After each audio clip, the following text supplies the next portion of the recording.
Hello বন্ধুরা, আজ চলে এসেছি ড্রয়িংয়ের চতুর্থ ক্লাস নিয়ে। এই চতুর্থ ক্লাসে দেখে নেব ড্রয়িংয়ের কালার, ওয়েল প্যাস্টেল কালারের প্রথম ধাপ।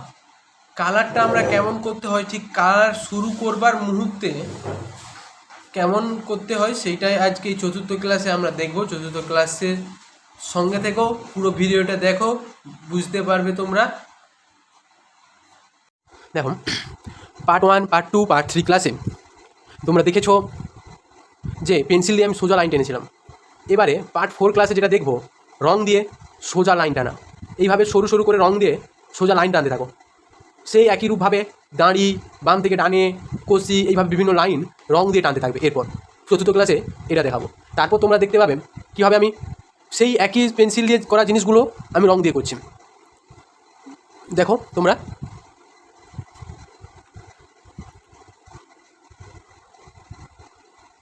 দেখতে পাচ্ছ। পরের স্টেপে দেখাবো যেই একই, আবার মনে আছে তোমাদের, পেন্সিল দিয়ে আমি এইভাবে এঁকেছিলাম, সেই রংটা দিয়ে আবার একই রূপভাবে এই রং দিয়ে আঁকলে কী হয়, ছেলেদেরও একটা আঁকতে একটা আনন্দ সহিত আঁকতে ইচ্ছে করে। তাই আমরা কিছু রং দিয়ে করলাম, রঙের টানটাও বুঝতে শিখে। দেখো, এটাতে একটা বিন্দু দিলাম বক্সটাতে। বিন্দু থেকে ডিপ করে যত দূরে আসবো আমি হালকা করতে থাকবো। দেখো, প্রথমে রংটাকে জাঁকবো, দূরে যত যাবো রংটাকে ছাড়তে থাকবো। ভালো করে দেখো, চারিদিকে একই রূপ। বিন্দু থেকে দূরের দিকে যত যাবো হালকা হতে থাকবে। প্রথমে শুরুর সময়টা ডিপ থাকবে, দূরে যত যাবো হালকা হতে থাকবে। ভালো করে লক্ষ্য করো তোমরা। এইভাবে দেখো একটা ছবি কমপ্লিট হয়ে গেল, দেখতে পেলে। এইভাবে ডিপ হালকা ব্যাপারটা, রংটাকে জাঁকতে হবে, কোনো সময় হালকা করতে, এইভাবে করলে।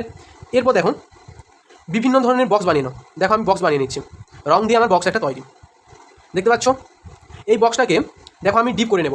বক্সটা যেহেতু যেই দিকে, তোমাদের আরেকটা বলে রাখি, ছবি আঁকার ক্ষেত্রে যে বস্তু যেই রকম, ঠিক রংটা আমার সেই রূপভাবে যাবে। দেখো আমার বক্সটা আয়তাকার ক্ষেত্র, তাহলে আমার বাম থেকে ডানে এটা করলে দেখো আমার বক্সটা ভালো ভরাট হবে, সৌন্দর্য লাগবে। তাহলে দেখো আমি বাম থেকে ডানেই রংটাকে টানছি, বাম থেকে ডানে আমি রংটাকে টানছি। দেখো প্রথমে ডিপ অংশটা ডিপ করে নিচ্ছি, তারপর দেখো হালকা করে নিচ্ছে, এই ধারটা আমি হালকা করে নিচ্ছি, দেখতে পাচ্ছ। পরের স্টেপে পরের রং নিয়ে তোমার বক্সে যতগুলো রং থাকবে চেষ্টা করবে প্রত্যেকটা রং নিয়ে এইভাবে করার।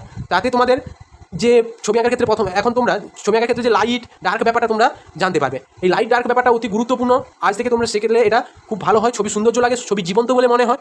তাই এই জিনিসটাকে তোমাদের প্রচুর গুরুত্ব দিতে হবে। দেখো, আজ থেকে ছোটোরা তোমরা আজ থেকে গুরুত্ব দিতে শেখো, তাহলে তোমরা আরও ভালো একটা জায়গায় পৌঁছাতে পারবে। দেখো আমি এই ধারটা ডিপ করছিলাম এই বক্সটার ক্ষেত্রে, এই ধারটা লাইট করছিলাম, এই ধারটা এর ডার্ক করলাম, এই ধার লাইট করলাম। দেখো এইভাবে লাইট ডার্ক এইভাবে ব্যবহার করতে শেখো।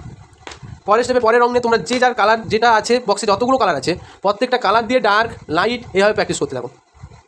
দেখো আমি বাম থেকে ডানি টানছি, দেখতে থাকো, ডার্ক থেকে লাইট, এইভাবে প্রত্যেকটা কালার দিয়ে তোমরা করবে। তারপর এইভাবে লাইট আর ডার্কের ব্যাপারটা করলে, এই প্রত্যেকটা রং দিয়ে এইভাবে কালার করলে। আর আজ এটা শেখানোর অতি গুরুত্বপূর্ণ, এটা এক সুরে রংটাকে কোনো উঁচু জায়গা থেকে এক সুরে রংটাকে টেনে নিয়ে এসে এভাবে কমপ্লিট করা। বা ডিপ থেকে হালকা, এভাবে হালকা আছে একটু একটু করে ডিপ হবে, একটু একটু করে ডিপ হবে। কোনো রং এভাবে ডিপ আছে, একটু একটু করে হালকাতে পরিণত হবে। এই জিনিসগুলো অতি গুরুত্বপূর্ণ, তাহলে তোমরা ভালো শিখতে পারবে। এই হলো চতুর্থ ক্লাসের আজকে প্যাস্টেল কালারের ড্রয়িং। চেষ্টা করছি এই চতুর্থ ক্লাসের ড্রয়িং টেকনিকগুলো খুব কাজে আসবে। ও ভিডিওটি কেমন লাগলো তোমাদের কমেন্ট করে জানাবে। আর যদি ভালো লেগে থাকে চ্যানেলটি সাবস্ক্রাইব করে সঙ্গে থাকো এবং কমেন্ট করতে ভুলবে না। দেখা হচ্ছে পরে ভিডিওতে। ভালো থেকো, সুস্থ থাকো, গুড বাই।